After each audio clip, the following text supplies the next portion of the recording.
Thank you, thank you. This survey that we conducted among 1,100 adult residents of Texas was done 10 years, almost to the month after we did the first survey about water conservation statewide. Now, in the interim, I have conducted surveys for the North Texas Municipal Water District. I've done some work in Austin, over in Montgomery County. I did some work up in Lubbock, and even the little I think, town of Cedar Park, all looking at what their customers or residents knew about water conservation and how familiar they were with some of the efforts that they were doing. We're going to share with you a boatload of information here, and I'm going to try and get through it as quickly as I can so that there's time for some questions and answers. The margin of error is 3.0%. Now, you see that on a lot of surveys around a sample of 1,000. There's nothing magical. We could have done a sample of 600 and had a margin of error of 4.1%. The reason why we went a little bit bigger on the sample size is not to lower the margin of error by 1 point, but was to look at some of the regional data and some of the subgroup data that is important to us. And what that means is if we had conducted this survey 20 times in the same October 5th to 20 time range, that 19 out of 20 times, or 95% of the time, we would be within plus or minus 3% of the results that you're about to see here today. We did this to measure general and specific attitudes about water and to determine opinions about water conservation and to measure the persuasiveness of attitudinal statements and informative statements on one's increased likelihood of conserving water. Now, when you have one of our phoners or a phoner from another company call your house, it should be very conversational, and we start out with very general topics at the beginning of the interview. We introduce ourselves, make sure we're talking to a qualified resident of that county, and then we go through some general questions. At some point, we may ask, do you conserve water? And later on, after we provide information about the importance of conserving water, we will then ask again how likely they are to conserve water. Is this a push-pull? No. I've been around so long doing this that I was with a firm up in Washington, my prior employer, when we helped write the definition of what a push-pull was. Happened in 1996 when Bob Dole and Steve Forbes were beating the heck out of each other in the Iowa caucuses so bad with these calls. Well, who are you going to vote for? And they went through the list of candidates. Oh, well, you don't know. Well, you're going to vote for that guy? Well, did you know he spent many tax dollars and voted to increase your taxes 20 times? No. And then they hang up. It's disguised as a survey with a ballot question and then some negative information. We're testing legitimate market research here. We're trying to find out how people react to certain items of information. But everything that we ask up into the informative statements should be unencumbered, and it is. We'll use regression analysis to see if there's any correlation between any of these informative points that we read and one's increased likelihood or intense likelihood of conserving water in the future. And we conclude our survey with demographics. If we look at how many interviews we conducted through all the regions and the water planning areas around the state, we'll see that some of them are kind of small. For example, if you look in West Texas, we have 16 in the Panhandle, and out in far West Texas, there's 38. And there's not enough interviews to look at just 38 or 25 interviews. So we grouped interviews together for crosstab purposes. And when we take this region I lassoed, we would find out in that area some 119 interviews. We have 266 down here in the Houston area. We have 289 up in the Dallas-Fort Worth area, 80 over in East Texas. Another way that we can look at data would be by media markets. 28% of all the responses come out of the Dallas-Fort Worth media market, 25% Houston, 11% out of Central Texas. In Central Texas, you have to put Austin, Waco, Bryan, College Station together to get 11% of the interviews. San Antonio, South Texas, El Paso, I put together because demographically, they're more similar than dissimilar. Only 86 interviews come out of all the West Texas markets combined. That's 5 media markets there, and there's 3 media markets in East Texas, and they only make up 64 interviews. Another way to look at the data would be by rural versus urban suburban. There's 13 urban suburban counties, and they make up almost 3 out of 5 respondents across the state. 30% of the respondents say they usually vote Republican. When I say solid Republican on this chart, that means they vote straight or mostly Republican, 32% straight or mostly Democratic. 11% of our respondents said they weren't registered to vote. this is a little bit more balanced in terms of the Republican-Democrat vote behavior than what we found in 2004. Some of that has to do with the fact that now we're also including cell phones when we do our interviewing. And more interviewing needs to include cell phones so we can reach younger people. How many people in this room do not have a landline? That's why we have to call more and more cell phones. It turns out 39% of Texans only have a cell phone. They don't have a landline anymore. And so we call about 25% of our interviews by cell phone, and that helps us find enough younger people mixed in with those who still have landlines. Ideology, 50% of Texas respondents are conservative. This isn't much different from a voter survey. It's a little bit less conservative than what we found when we did the same survey 10 years ago, and that's what these numbers in brackets are. They're the results to the 2004 survey. 24% of the respondents are conservative Republican, 22% are moderate liberal Democrats. And when we look at some of the characteristics of the respondents, 81% say they have internet access at home. 89% of 18 to 44-year-olds have internet access at home, compared to 71% of seniors. When you look at internet access on a cell phone, it's a lot different. Only 47% of seniors have internet access on a cell phone. This is like my mother. She's 81 years old. She has a cell phone. It's a flip phone that she barely knows how to use, and it does not have internet access. But 89% of the 18 to 44-year-olds have internet access on their cell phone. 51% have a Facebook account, but look at the seniors. They're only half as likely as an 18 to 44-year-old to have a Facebook account. And 1 out of 6 respondents have a Twitter account, led by, again, the 18 to 44-year-olds. Now, if we take those individuals that have internet access on a cell phone, a Facebook account, and a Twitter account, they make up 14% of the respondents in the survey, and I call them tech savvy. So if I respond to any particular subgroup and refer to them as tech savvy, they have to have all 3 of those items there. It turns out that those that are 18 to 44-year-olds are going to be the most likely to be tech savvy. 23% of them are. 43% of seniors do not have cell phone with internet access. They do not have a Facebook account, and they do not have a Twitter account. And you can see some differences with income as well as with education. Higher education levels and income levels afford themselves to one having access to all 3 of those. 79% of our respondents are homeowners, 17% rent. When we look at what we had a few years ago, it was 20% said they rent, 77% own. And then we asked in this survey if the respondent has an automatic sprinkler system that they set themselves. And it's interesting looking at some of the crosstabs between those that have a sprinkler system and those that don't. 30% have a sprinkler system, 65% do not, 1%, it's really not unsure, they just refuse to tell us. They know if they have one or not. Do you think the biggest environmental problem in Texas is air quality, water pollution, water conservation, litter trash, solid waste landfills, global warming, endangered wildlife, 11% other? This was not read to them, though. This was an open-ended question that was pre-coded, and 11% gave us other answers. So back in 2004, air quality was a bigger deal. Let's fast forward to the survey we conducted a few months ago. Air quality was only 11%, water pollution 9%, water conservation almost tripled, going from 7 to 19%, litter trash 6%, solid waste landfills 4%, global warming climate 5%, and then look at 25% giving other answers that we coded those. And we found out that we had 4% mention a lack of water, 3% mentioned fracking, which was different than oil and gas operations, and 3% mentioned general pollution. So the biggest change, obviously, is the concern over water. When you think of water in Texas, what is the first thing that comes to your mind?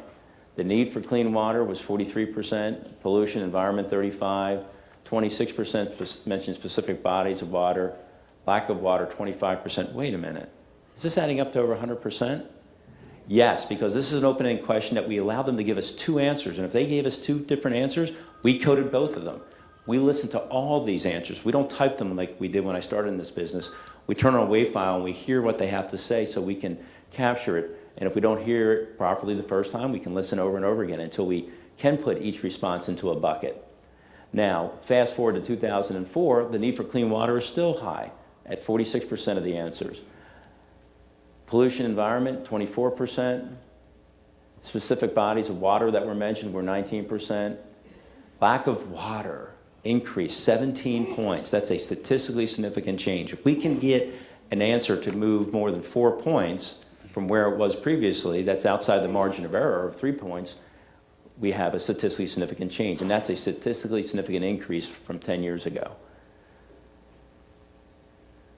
20% volunteered answers that we've just put into the other bucket, and 7% talked about, the thing that comes to mind is the personal use, which was separate from another 4% who mentioned wasting of water. More so than ever before, there's more of a concern and more top line, top awareness of what's going on with water in the household and around them.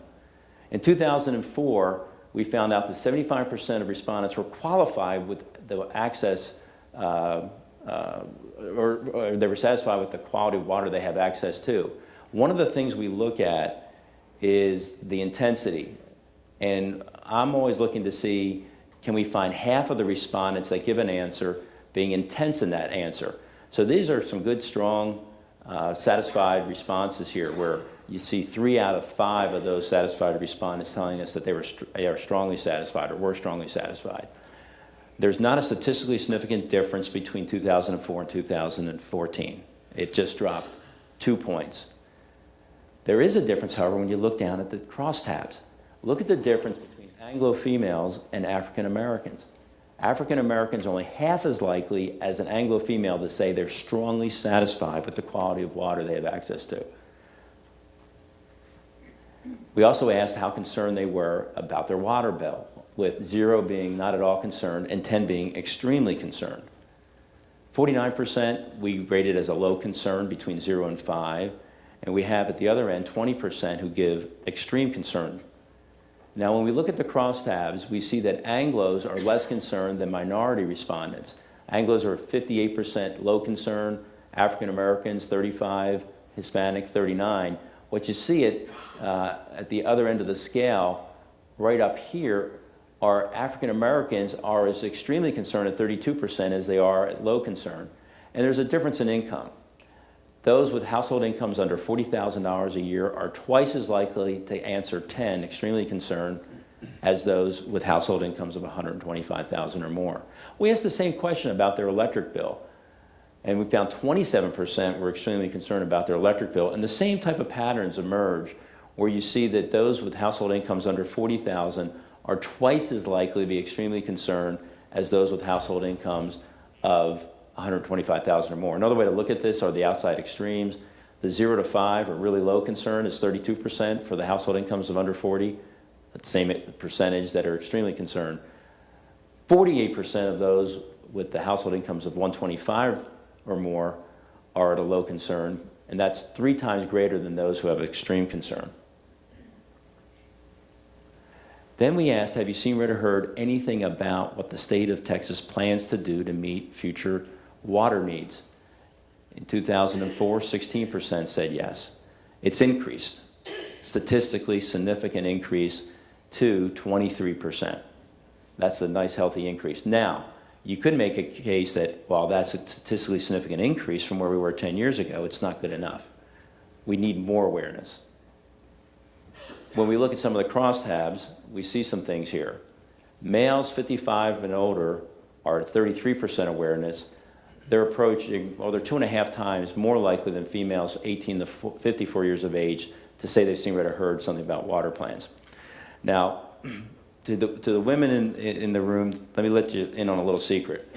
Men 55 years of age of older know everything, and they've never gotten lost driving anywhere. All right? Right? This summer, I get to join that category, but as an 18 to 54-year-old, I've never gotten lost. Right? As a matter of fact, my wife, one time we were lost the first year we were married, trying to meet a couple, and I wouldn't pull over and ask directions, and she called me a midget. And I started laughing and said, "What's a midget?" She got all frustrated. "It's a no-brain idjit," which I don't even know what an idjit is. Right? So men just know things. Now, you're going to see most of the time males 55 years of age and older will say, yes, they know something. They will give an answer. They're just wired that way. Females in surveys will say, I don't know, if they don't know. But there's going to be a category finally that happens in this survey where males under the age of 55 actually will respond at a higher frequency than males 55 and older. And you're going to see where that occurs. I'll point it out. and why it occurs. Anglos are much more likely than African American respondents to say that they've seen, read, or heard something about water needs. And as income increases, so does the likelihood that one would see, read, or hear something. Same thing with educational levels. Now, this is typical. Those with higher education and income levels read more, they have more access to information, and they put their hands on it and devour it. Are you aware of efforts to conserve water in your part of Texas? It was 46% back in 2004. Do you think we can get over 50% 10 years later? 57%. That's a nice, healthy increase. We're on our way. It would be nice if we had 100%, 80% even. So there's still work to be done, but that's a statistically significant increase from where we were 10 years ago. Now, when we look at our different subgroups, we can see up here that males 55 and older are still 15 points more likely than females 18 to 54 years of age to be aware of some efforts to conserve water. But those males 18 to 54 are catching up. They're only 3 points behind. We still see a gap with Anglos and African Americans. There's a 20-point gap. Hispanic respondents are at 53%, right in the middle. And as income increases, again, we see a greater likelihood that one with a higher income level will be aware of some efforts to conserve water. When we look around the state, remember that the average is 57% statewide, we can see that 64% of those that are in the West Texas regions are aware of efforts to conserve water, 66% in this Brazos Central area. We have 70% in Dallas, only 31% in East Texas, only 34% in Houston, 68% in the lower Colorado South Central, and 71% in the Rio Grande coastal area. Now, I always think it's fascinating when you look at the weather maps of Texas, and a lot of the ones they post on our television or on the internet have this great division in the colors. You notice how green those weather maps are over here and how brown they are over here. There's that divide in the way water falls, and there's just more water, more rainfall in Southeast Texas and East Texas than there is going to be in other places. That has something to do with it. It also can have something to do with the amount of effort that each of the utility groups or the water districts feels they need to put forth based off of the water that they have in the current situation. Water conservation is defined as the protection of water resources and the reduction of water consumption so water is made available for the future. Given that definition, notice we're getting a little bit more specific now. We're not just asking yes, no questions. We're giving a little bit more specificity, and then we ask which of the following best describes your knowledge of the natural source of your drinking water. 28% of respondents back in 2004 said they definitely knew. 29% said, I think I know.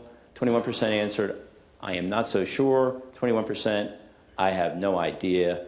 And 0.5% refused. Now, fast forward, almost the same answers, not any statistically significant change here from where we were back in 2014. But there's a great value placed on knowing the source of your water. Because if you definitely know the source of your water, it's more likely you're aware of water conservation efforts and vice versa. We'll get to that very quickly. First, taking a look at some of these subgroups, males were more likely by 8 points to definitely know the source of their water in 2004. And then we have a bigger gap. Males increased 5 points, females decreased 5 points over 10 years. And look at the males 18 to 49 years of age back then, which is the way we did it. Now we have an older population, so we skew it to 18 to 54. We see an 8-point increase from 26 to 34%. But the males 55 and older really didn't change much. Why do you think there's an increase with the males under the age of 55? They've been told information. Most of the campaigns that are done across the state of Texas where they are conducted about water conservation that mention the source of one's drinking water are specifically targeted to younger guys. They're some of the biggest water wasters, and we'll see more about that in a moment.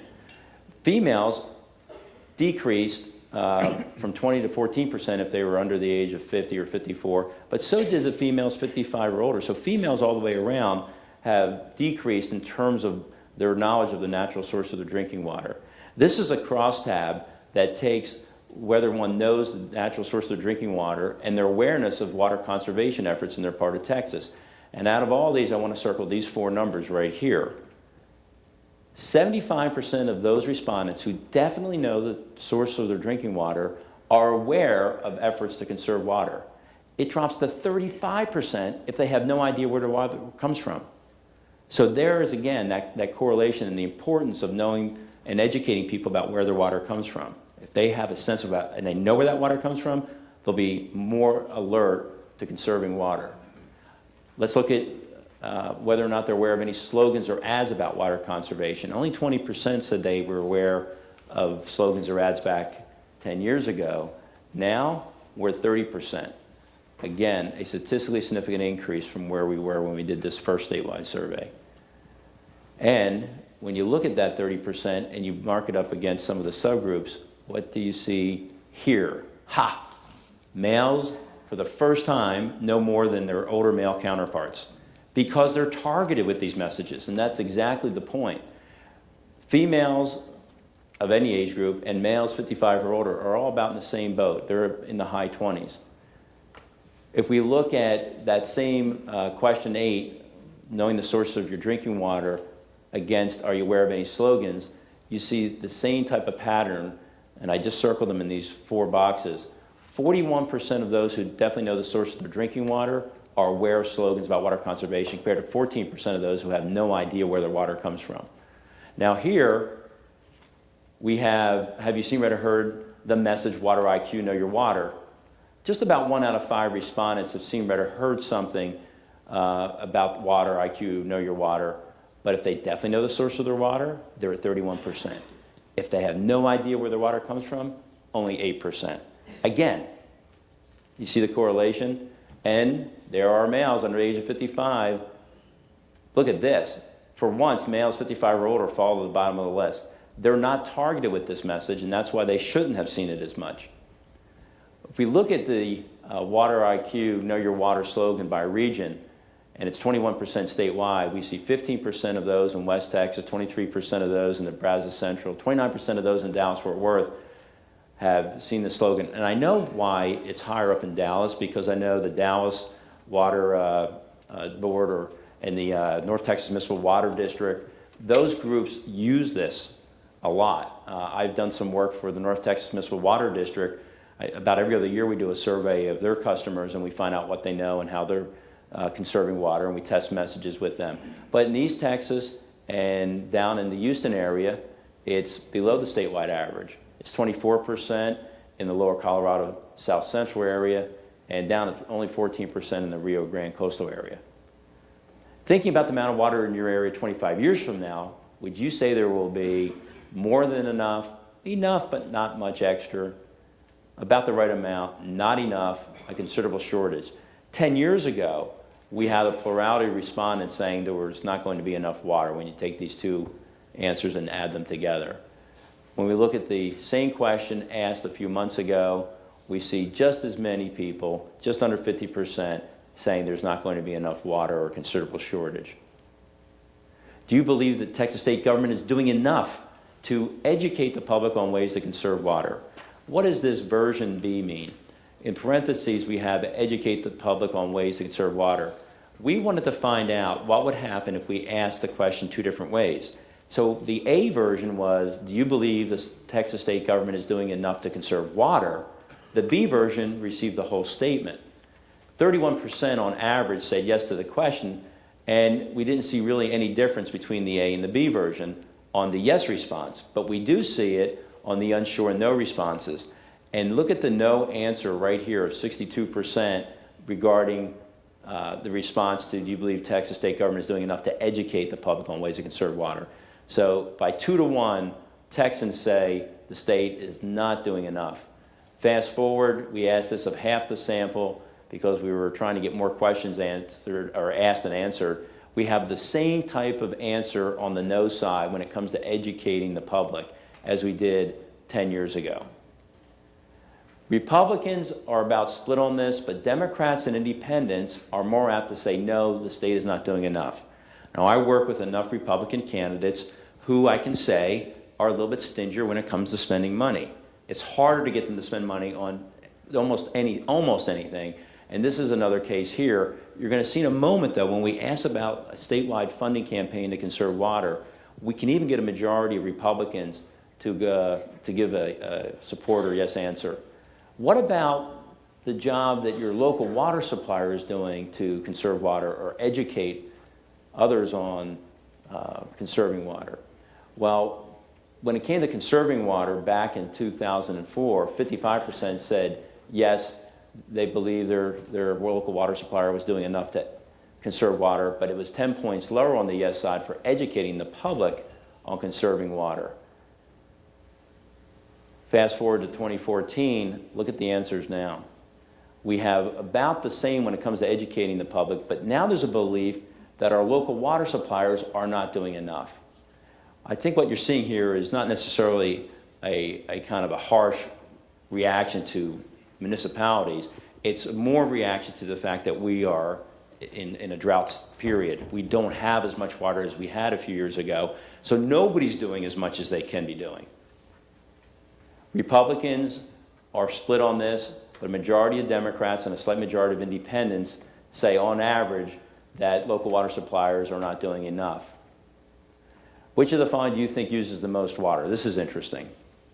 Consumers and homeowners, 28%, large businesses, 20%, private resorts and golf courses, 21%, farmers and ranchers, 17%, parks and swimming pools, 7%, small businesses, 1%,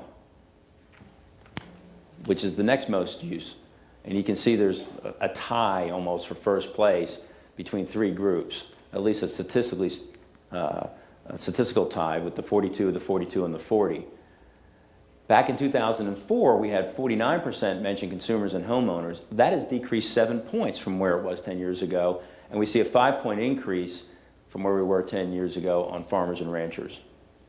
Not a whole lot of difference between Republicans, Independents, and Democrats on this. I think, if anything, the one thing to point out is that Republicans are at 49 and Democrats are at 37. Do you believe there should be a statewide funding provided to implement water conservation strategies? 7 out of 10 respondents thought so 10 years ago. We're at 67% in 2014 with about the same levels of intensity that we had 10 years ago.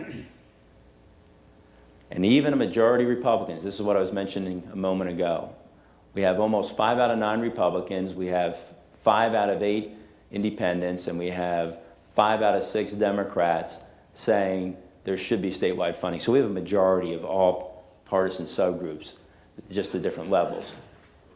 Do you conserve water now? 90% said yes back in 2004. 90% say yes, they conserve water now. We asked this in 2 different ways, though. What if you asked it this way? Which of the following best describes how often you conserve water? 32% said every chance they get, 43% most of the time, 18% some, 4% rarely, 3% admitted never. I never conserve water. Take them out to the watershed. 35% every chance you get, then at 44% most of the time. We're not really seeing much difference from where we were back in 2004. But when you look at the subgroups, look here. 18 to 44-year-olds say they conserve water every chance they get at 28%. Over 50% more likely that a 55 to 64-year-old respondents will say every chance they get. That's at 43. So, and we see a difference between the rural areas. They're 10 points more likely than urban suburban residents to conserve every chance they get. This is significant, though, and the reason I put this in red is the reason we continue with our educational efforts to target the younger respondents. They admit they don't conserve water as much as other individuals. So we have to continue to send them information. Regardless of how much you do to conserve water, do you think you could do more? 72% said 10 years ago they thought they could do more, and 70% today say they can do more. And again, look at the males under 55. They admit they could do more. So while we're targeting them and we're getting their awareness levels up, we continually have to hit them with information. It's like painting a bridge. What happens when you get done painting a big bridge? You start painting it again. Our job will never be done, gang. Regardless of how much your neighbors may do to conserve water, do you think they could do more? Well, they can do a little bit more than I can do, right? Certainly. Now, please tell me if each of the following describes you or your household's water use very well, somewhat well, not that well at all. And we have questions 18 through 25. We have the total well, the very well, or somewhat well against the not well or not at all. And what you don't really want to be in is this group here. This is the majority group. 61% of respondents say they take showers lasting longer than 5 minutes. And from a water conservation standpoint, we want to keep that to 5 minutes or less. But we still have some interesting numbers here. I mean, look at 36% of Texans admit it describes them that they don't repair running or leaky toilets right away, or they water their lawn 2 or more times per week. That's 3 out of 10 respondents. So there's a lot of opportunity here to improve our habits. Let's just pick out the taking showers lasting longer than 5 minutes. It's 61% total statewide. And if you look at the 18 to 44-year-olds, there they go. Well, they might have more hair than me, so they have more reason to be in the shower longer. The seniors, those that are older, relatively speaking, and with upper incomes, are better about taking shorter showers than younger individuals who rent with generally or relatively lower incomes. And then we asked, and we randomized these questions. They were, and just like the last battery, they were never in the same order. We wanted to know if each of the following made the respondent consider water to be extremely valuable, very, somewhat, or not valuable. And we found a majority in most cases saying that the very or extremely valuable answer, whether it was water is valuable because it's used to raise cattle, or it's used to grow cotton or other crops. Use for recreation was only at 36%, but all these other reasons, whether it's for business or for agriculture, stood out very, very high. That doesn't mean, though, that there will be a correlation between those valued statements and the desire to conserve water in the future. I'll get to that very quickly. We also wanted to test a battery of statements outside of value, like we had tested some of these 10 years ago to find out what information would make respondents, if they heard it, more likely to conserve water. For example, ensuring there's enough water for the future or to meet the needs of our growing population. 90% said that they would be more likely to conserve water when they heard that. 94% said they'd be more likely to conserve water because ensuring that there's enough water during a drought. Saving money on your water bill was at 89%. Back in 2004, we worded this differently. We worded it, well, would you be more likely to conserve water if you could receive savings on your water bill? And we got the same answer at 89% then that we got today, just wording it slightly different. Being reminded that water is valuable and should not be wasted was 86%. How about receiving rebates for installing water-saving equipment such as low-flow shower heads and toilets? 80% more likely. It was 77% 10 years ago. The less likely, when you subtract it from the more likely, gets you this net impact or net likely number rounded to the nearest whole percent.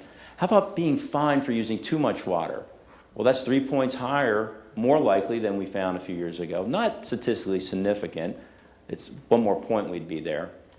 Here we're 3 points lower on being asked to water your lawn less often, but still a majority would be more likely to conserve if they heard that statement. Having enough water supply to attract new businesses and jobs, 79%. So having heard more about it, would you be much more likely through much less likely to conserve water in the future? And 87% of respondents said they'd be more likely 10 years ago when they heard a similar battery, just we gave them more statements this time. And we have 89% now. And the intensity is 7 points greater. We started out back on question 15 with about 92% saying they conserve water either all the time or most of the time, or if we just asked them the yes-no question.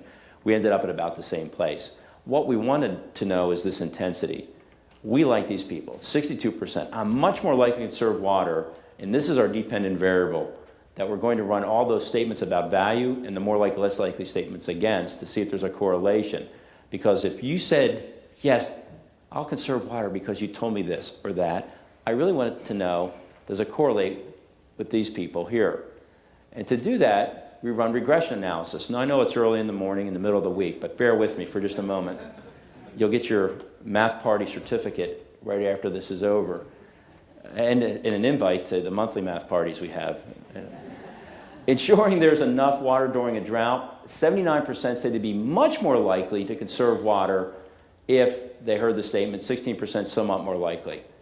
I'm interested in these people. Now let's think about these folks, these 79%. I'm much more likely to conserve water during a drought. We get bombarded with somewhere between 3,000 to 5,000 messages a day. throughout the day, whether it's a billboard or a banner ad on the internet or on our cell phone. We don't go out and buy every product and service that's advertised to us. Sometimes you may say, wow, that melted cheese on that Arby's roast beef really looks good. I'm so glad they got 3 types of cheese on that Arby's. Are you going to go buy it? No. Okay, well, that didn't work, but I was real excited about it for the moment. And so here, I want to see if you're really excited and you really say you're much more likely to conserve water when you hear we need to ensure there's enough water during a drought. I want to see where those people go. And I see that some of those individuals end up going to the bucket of, I would be much more likely to conserve water on question 40 at the end of the survey. Some went to, I'd be somewhat more likely to conserve water. And then some, I'm not going to conserve water. Okay, that's your prerogative. Let's look at this other statement, question 35. Now, the net impact wasn't as high. That's the more likely total minus the less likely. And the intensity isn't even as high. But when I look at these individuals in the 63% who say I'm much more likely to conserve water when I'm being reminded that water is valuable and shouldn't be wasted, I see that more of those people are the type of people that went to the much more likely to conserve or even somewhat more likely to conserve buckets. So I look at these individuals and I say, and these two statements, one is really more powerful for us than the other, and it's the one at the bottom.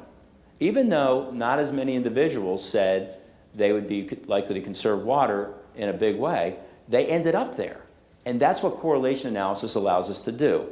Using this 5-point scale for both the independent and dependent variables, we can create what I call a persuasion factor, which is a measure of correlation and significance. Let's not lose sight about how popular this statement is with its net impact and combine all that to get a persuasion score that we can put with each of the statements.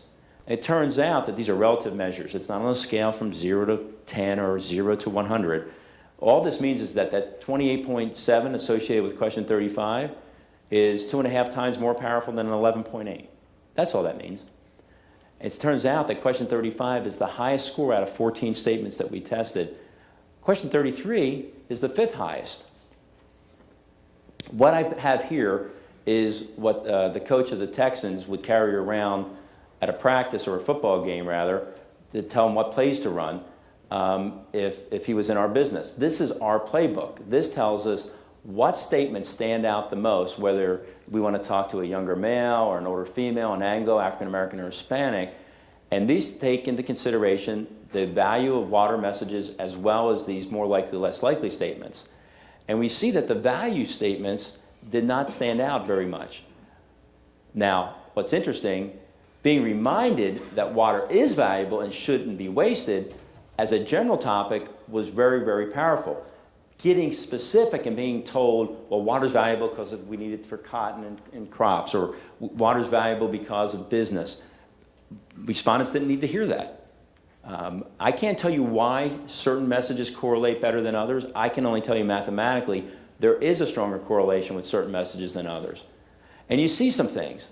Here, the 3rd best message overall, ensuring there's enough water for future population or our growing population, worked very well with females. That was a number 1 or 2 message, and that's why these ones are highlighted in this bluish box, is they're there to signify they're the top 2 within their column. Now, there is a note up here in the upper left-hand corner. The top 2 scores are highlighted in light blue. It's kind of green.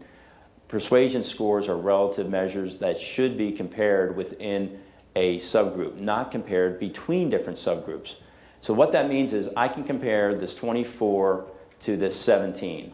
And that means that the 24 or this is about, what is that, like 30% better than a 17. This 17 is over twice as powerful as a 7.4. I do not compare this 17.1 for females under 55 to this 15.0 for males 55 or older.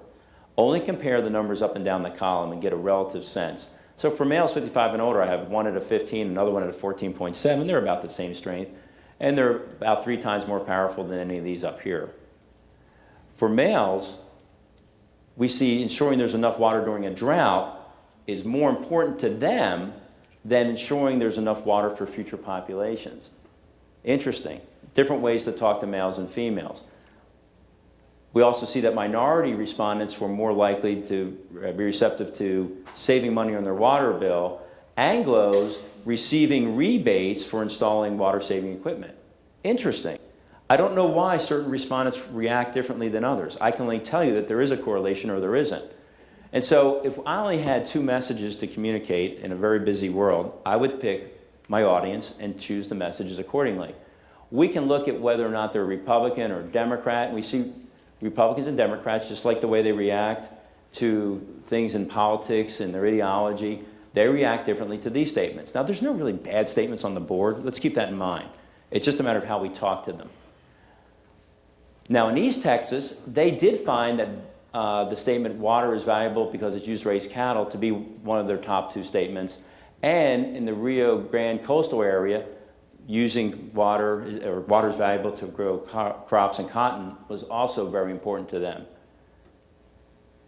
And then we can look at the tech-savvy groups, we can look at income levels, and we can see what stands out. The last one I want to point out is this. If individuals aren't sure where their water comes from, their source of their drinking water, then that message about ensuring there is enough water for future generations or population is more important to them. Also, if they're not aware of any conservation efforts, that message is important. If they don't know where their water comes from, or they're not aware of any conservation efforts, they need to hear the message, saving money on your water bill. Now, look at these cats here and here. If they definitely know the source of their water, or they're aware of water conservation efforts, they react differently, being reminded that water is valuable and shouldn't be wasted and receiving rebates. So there's different ways to talk to them. Same thing follows regarding whether or not they have seen Water IQ. To summarize, I put these messages down in a matrix. If you're Anglo, you definitely know the source of your water, you're aware of conservation efforts, you've seen or heard about Water IQ, then these 2 messages work best for you. If you're minority, no idea where your water comes from, not aware of conservation efforts to date, you haven't seen anything about Water IQ, then you're more likely to react to these 2 messages. Interesting. We know exactly what messages to communicate to different audiences, depending on what our needs are. And of course, we always have to be mindful of the males under 55 who are the biggest water wasters.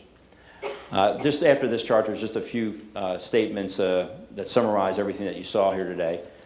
Now that your mind is full of numbers about water, I'll be glad to take any questions. I think I have a few minutes. Yes? I was going to ask you earlier, you talked about using cell phones to reach younger people. I know a lot of young people that will not answer phones. Mm-hmm. They will only respond to a text or something. Mm-hmm. Reach those people. Yeah, it's a problem. I just think of the numbers that are in my head from doing a survey. I check these all the time. I was doing a statewide survey in Louisiana on education, and I just concluded it last night. And it was interesting. We had 42 pieces of sample, phone numbers, were needed to get one completed interview on the cell phone portion of our quota. It took 82 records to get somebody on a landline. It's actually taking more numbers to get somebody to answer a landline or more dials than with cell phone now. We use caller ID, we don't answer. Exactly. Right, and you have caller ID coming up on both. Yeah. Right? Now what's interesting is at home we have females answering the phone at a higher clip than males. There's 2 reasons. One, guys are a little lazier.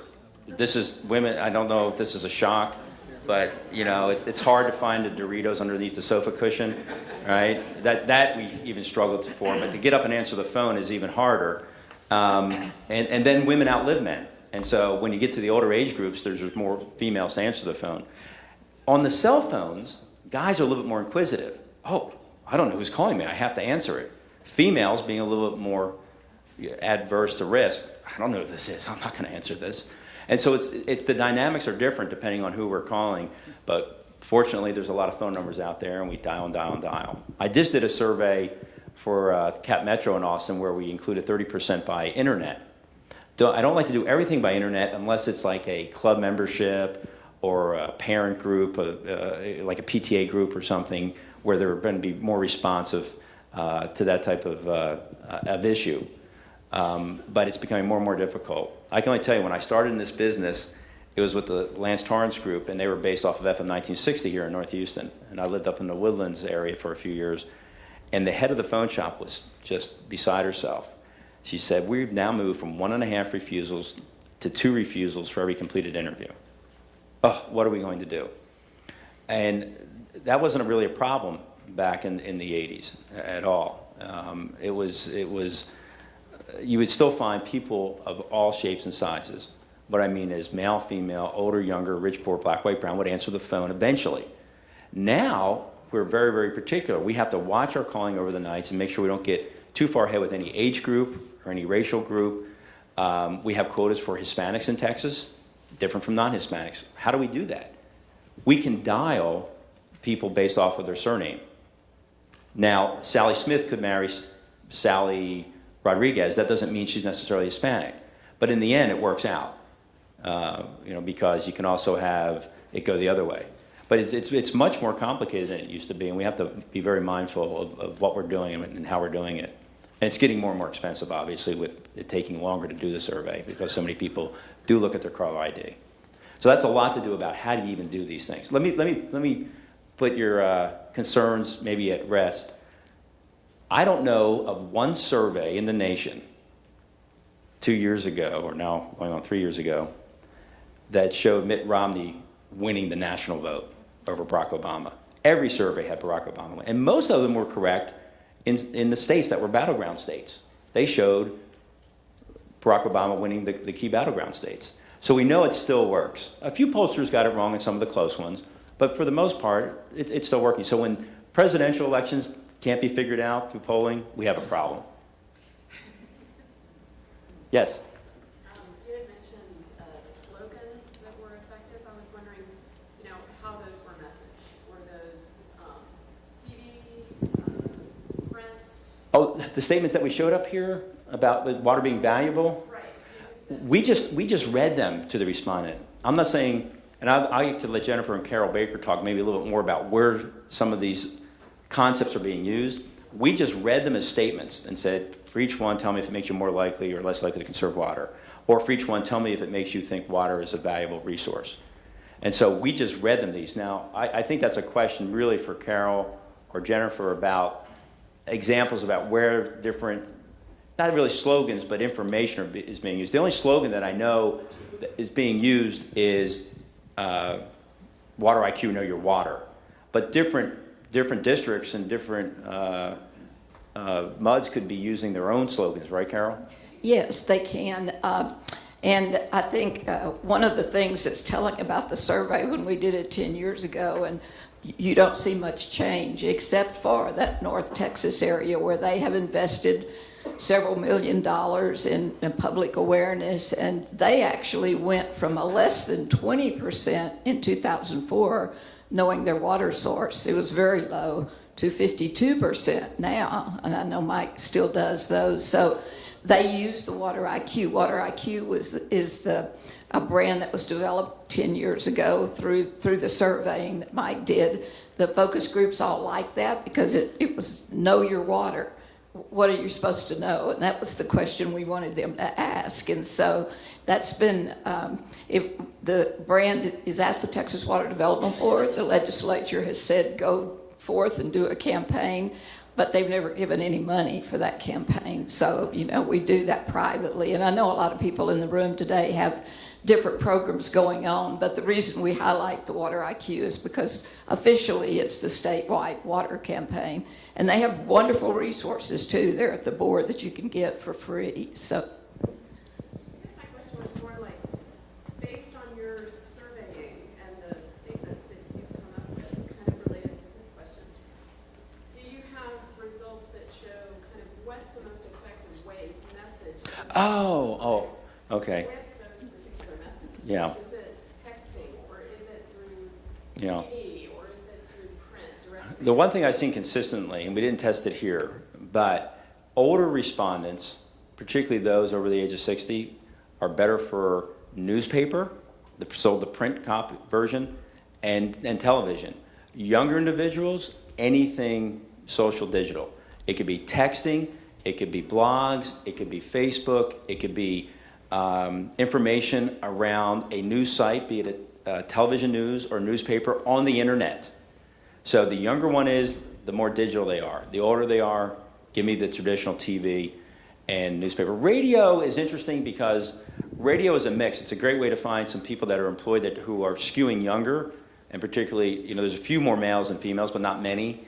But I don't know enough to tell you what's the best bang for the buck. I'm not a media buyer, but that's the next question that comes in is, well, okay, now, so we need multiple sources to reach these people. What's the most cost-effective way to do it? So between the two surveys that you did as 04 and 14, we had the 2011 weather conditions. And so I'm wondering what, if any, testing or assessments or sort of how would you address the effect of that weather condition in 2011 on the results in 2014? Yeah. What we really don't know is the short answer. What we do know, or when I showed one of those maps that looked at some of the regional differences and what Carol mentioned, because of some of the efforts that have been done in the Dallas-Fort Worth area, their recognition of water conservation efforts are higher than even in some of the central West Texas places where there's still the same feeling for drought. And then you look at what's happening or not happening in Houston and East Texas. It's more what's not happening by the water districts because they don't feel the same need.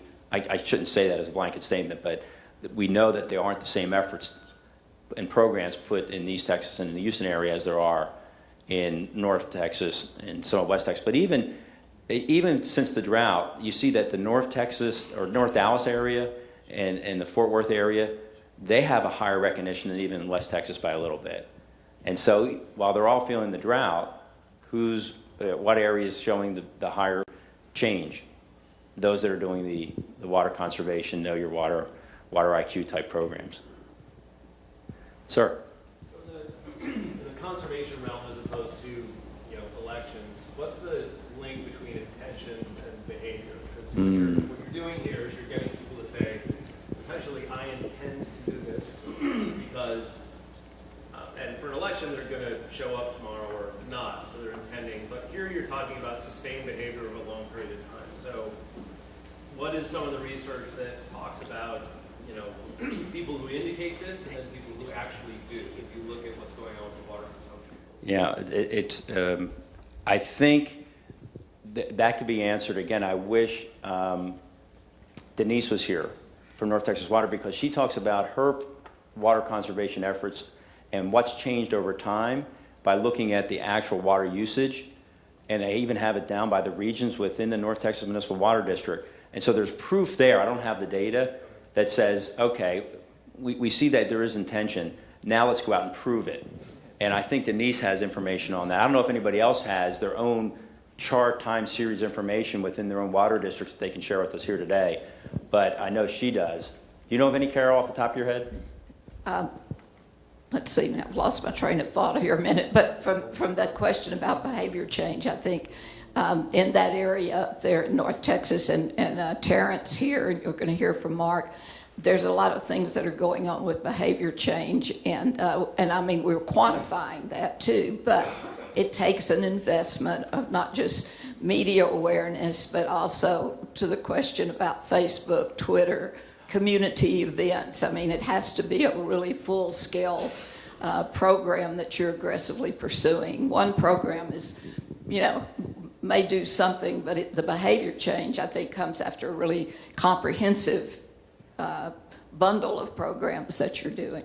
And I think one of the results I've heard from some of these conservation programs was the number of acre feet that was actually saved at peak times that they've been able to monitor, which I thought was fascinating. But I wish somebody would share that data with you today. If maybe it's coming up in the program. And Denise is going to be here today, so we can. Denise will be here? We can connect folks on her. Bingo. She's coming. She's just Super. not here yet. So. All right, great. Yes, ma'am. I was wondering if anything was being done for education with children as far as, to me, that would be a very easy way to get people to in a habit, just like we've done with recycling in the schools. How about colleges? I know, we do membrane bioreactors, and a lot of engineers are not even familiar and have not learned that in college. Are there any I don't know, but I do know we did a test of first graders between like first and third grade in some elementary schools around Texas on Don't Mess with Texas on littering. And we started them out at one point, and then we asked them a few years later, and we saw some increased changes in their claimed behavior, and then telling their parents and siblings don't litter.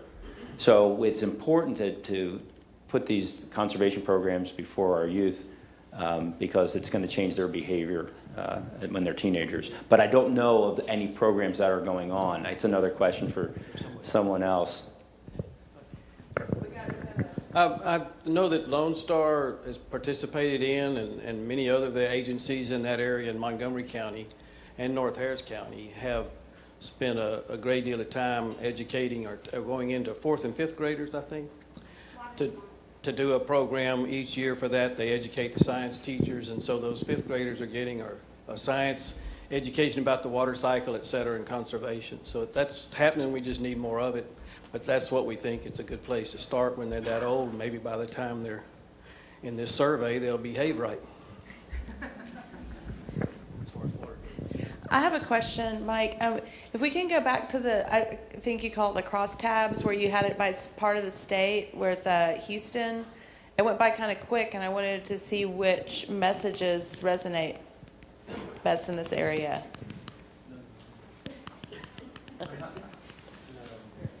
Right here. In Houston and in the Dallas-Fort Worth area, being reminded that water is valuable and shouldn't be wasted, and receiving rebates for installing low-flow shower heads and the like.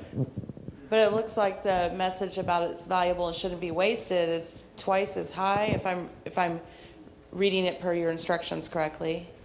Is that correct for Houston? So it's much stronger than the. It's twice as powerful as the second best message about receiving rebates. Okay. Yes, because 31.9 is more than double 14.2. 3 times as high as this 10.3, making sure water is valuable for growing cotton and other crops. Again, there's nothing, don't look at a 0 or a 1 point something as bad. There's nothing bad up there about water. It's just the relative correlation and strength of that message with one's informed position. Oh, now that I've heard more, I will definitely save water in the future. And so, and that's what this breaks from all the top line numbers you saw that all look so good. This brings out what really correlates the most. So you don't have to argue. You can just say, okay, well, if I was going to run a campaign in the Houston media market, I would use being reminded that water is valuable and shouldn't be wasted. Now, this is where the next step comes in, getting creative with that. How do you present that information? I've seen a variety of types of commercials that Denise has done up in the North Texas Municipal Water District, and they run the gamut, and they're interesting, and they're eye-catching, some of them. One was quite controversial, right? She should play that if she doesn't have it today. That's really interesting. I am not the creative guy. I'm black and white here. These are just statements. And so somebody has to take this information and get creative with it and convey, in Houston, for example, what's the best way to convey being reminded that water is valuable and shouldn't be wasted? What's the imagery?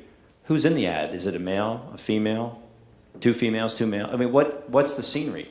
So that's a whole nother level of study. The statistics for water conservation knowledge in the Houston area, I was surprised how low it was until I started thinking about how many individual water districts we have that work as individuals. They don't work combined like the cities, particularly in the north part of Texas. Dallas, San Antonio, they do a great job. Austin do a great job in communication, and they have programs. Small little districts, and we're a very small water district. Which is yours? Harris County WCI 132. We have a difficult time just dealing with our 1,000 people or 1,000 taps.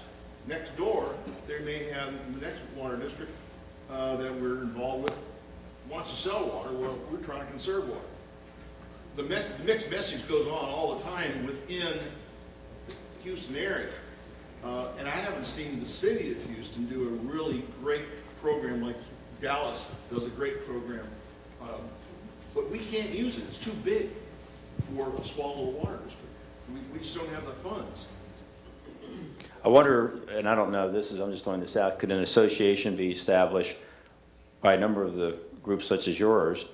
And if you're 1,000 and I've got 15,000 taps, then you put in 1/15 of what I put into an effort that could hit all the areas. One of the things that you can do with cable television, because it's zoned now, is you can buy a zone. And if you can get enough of your districts within a zone, then maybe you can have a advertising campaign that way. There's things that can be done, but I think you're going to have to band together. The question is, do you do pro bono work? I'm glad to come in and talk to groups with the results that we have. The problem in my business is the high cost of acquiring the data. I could help you maybe pro bono figure out how to, if you have enough email addresses, try and collect some data. And then, talk to you about what we would do if we had to do the crosstabs for you or something. But that is something we can maybe do within a district. But I'll talk all you want, as you can tell. I have no problem talking. I think that's the end of my time. Yeah, we're gonna have to wrap it up. Thanks, Mike. Thank you.